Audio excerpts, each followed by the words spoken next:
phone call interruption. I mean, it just stops recording. So part 2, personal family experiences. So the one I want to talk about is, you know, people are like, oh, girl, it's cold out there. You know, you're out in the tent, you know. You know, Jersey just now said, well, why don't you just do your recording in the house or something? I'm like, that doesn't do me any good. Doesn't do anybody else any good. You know, I'm not going to think of all the things that I want to talk about, you know, how I deal with cold, how, you know, just me personally, that's all I'm talking about.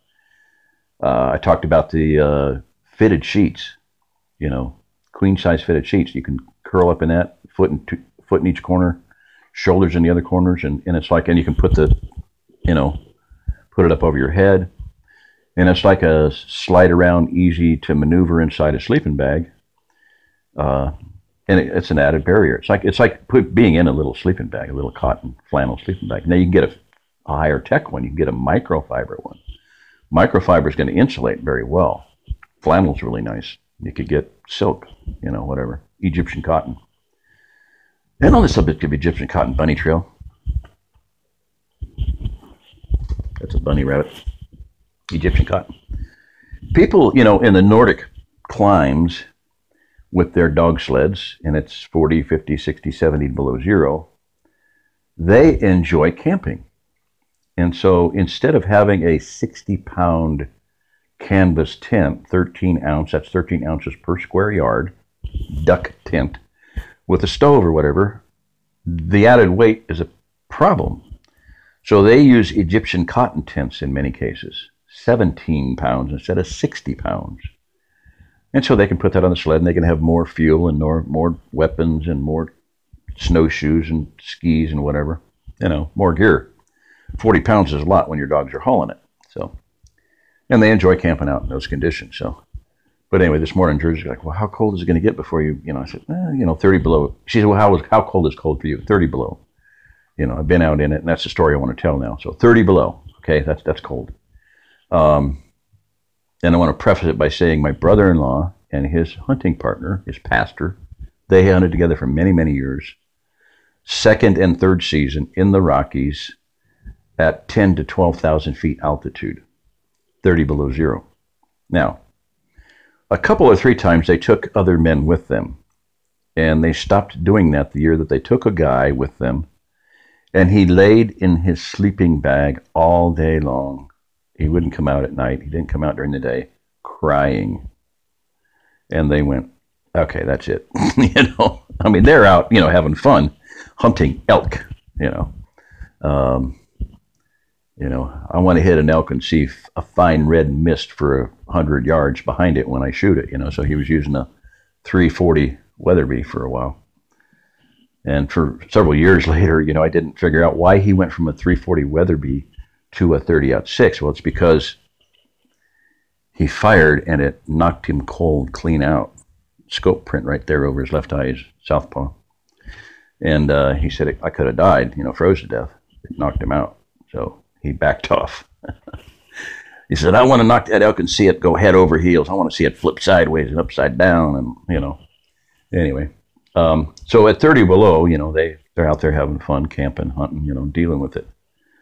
One more little story on cold weather stuff. Be absolutely familiar with any stoves, lanterns, or anything you're using. With both of those guys, both of them had hunted and camped their entire lives. My brother-in-law had bought a brand new tent. His buddy Danny filled a stove and put too much fuel in it, pumped it up. Not a boom, but you know, it flared off and burned part of the tent down, the door. It burned the door at least off the tent. Well, at 30 below, that's made their camping experience a lot more of a challenge, a lot more fun. So my this is a 30 below story. We were up in the Rockies camping, and I had been studying teepees, and I had fallen in love with them. Blue Star Canvas out of Missoula, Montana. I'd been at an expo and sportsman show, and I saw they had a big, huge 3-ring binder book of teepees, and one of the guys who owned one of their teepees, lived 100 miles north of the Arctic Circle. He had it set up on 3 feet off the ground on a whole concrete block foundation. And the picture of it, the snow was 1/3 of the way up the teepee. So it was 3 feet deep and about another 12 feet up. And he said he would never live in anything else in that climate. So open fire, campfire, stove, whatever. So I fell in love with him. And so on this trip, I had brought a tarp, and I had a bunch, I went out of the woods. I got a whole bunch of about 10 or 12, saplings, just gnarly, curly things. And I thought, well, we're going to sleep in a tent. We're going to sleep in a teepee. No liner, want to have a liner. There's a whole science to it. I felt like my assessment after reading all about teepees, I said, if you gave an engineer an open contract, or $1 million reward for designing the perfect semi-permanent but transportable, portable shelter, it would be a teepee, because it includes all kinds of scientific principles. Not going to go into it right now, another time, another place, but it actually compresses the air and makes basically a stove cylinder, stovepipe of compressed air, because the air rises from the outside under the skin, which is the outer layer. The liner inside goes down to the ground. You have logs or chairs or whatever bedding against it. So as it rises, it compresses, and it uses the Venturi principle. Anytime you compress air or water down to a point and then let it expand, it speeds up. So it creates this column of chilled air to draw the smoke out. So anyway, so I had put together this, redneck, backwoods, just pretty close to worthless shelter. We're sitting around a fire, and one of those things, I've heard this statement twice in my life. We're sitting around that fire, and the flames are glistening, and there's ice crystals in the air, just billions upon billions of ice crystals in the air. And of course, the stars are clear as could be at 10,000 feet. Very clear sky, crystal clear sky. So there's like billions of glittering points of light in the sky. And a person says, this is by far the best time to go camping. It's the most enjoyable when the weather's like this and it's this cold. And you see the beauty of just sitting around a fire and looking up at the sky is just awesome. I've heard that exact statement twice in my life. Both of them were from women. So anyway, here's the deal. My son, my oldest son, generally he's got a real hardcore, down-to-earth, practical, mindset.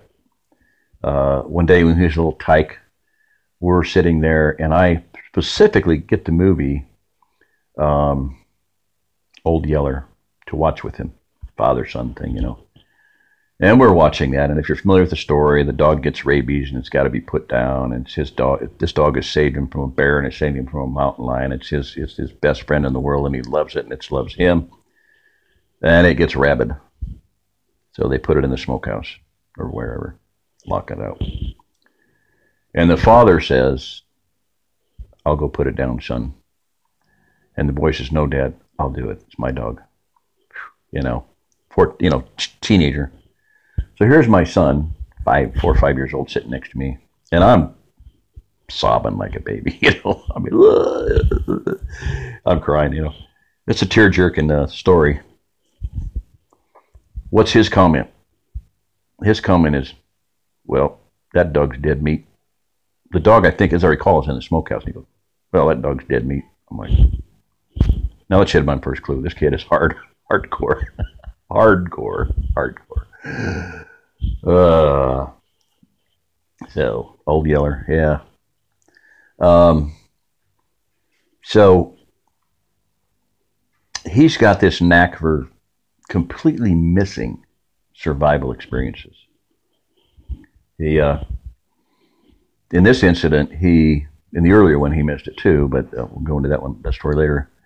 In this one, we had a nice hot meal. Okay. He has his hot meal, he goes and gets in his sleep bag and goes to sleep. and sleeps toasty warm the whole night. True. You know, if you get in your back, my point here is body core. Protect your body core temperature. So he has a warm, nice, wonderful, probably 10, 12-hour, whatever, sleep. Of course, he might have gone up to crack of dawn and gone to do something too, because he had a good night's sleep. Well, my daughters, two of my daughters were there. And one's older than him, one's younger than him. And we sat around the fire and talked. Now, it's 30 below zero. And I had my Air Force flight coveralls on that I used for really bad weather, extreme cold weather. And I wore them on the dock. And when it was really cold, 30 below, I'd have my Mickey Mouse boots on, what they call bunny boots. One time I'm on the dock, it's 30 below, and I'm walking down the dock with them, and this guy comes walking up, and we're up opposite directions, and he sees those boots in his eyes. He freezes, literally just freezes in his tracks. And he looks at those boots, and his eyes are like he's seen a ghost, which is probably reminding him of a lot of ghosts. He said, I walked 1,000,000 miles in those boots in Korea. So anyway, the fire was big and blazing, so I unzipped my flight pants, threw the things back, and had my jacket open and just kind of enjoying everything. Well, we talked a little into the night, and fire burned down, and the three of us go in the teepee, the homeless shelter looking thing, and get in our sleeping bags. And literally about 5 minutes later, I'm hearing 3 sets of teeth, including mine, going, like chattering, and I'm realized body core bad, hypothermia coming on real quick. So I got them both up. Fortunately, there was still enough, stuff on the fire, wood on the fire, and I threw some more wood on, and we made some hot, whatever, I don't remember, hot soup, tea, whatever. We warmed up, and with the coat closed and with the pants zipped up, whatever. And so we, warmed up and then went and we're fine. So that's critical, Now, I wanted to extrapolate on that and go out into the idea of a situation you might be in. And I want to pause here just in case I'm blowing up don't have any memory. And something's happening here. It's darkening. Temperature. Okay, goodbye. This is Jerry Diamond. If you're listening to this, you might be the remnant.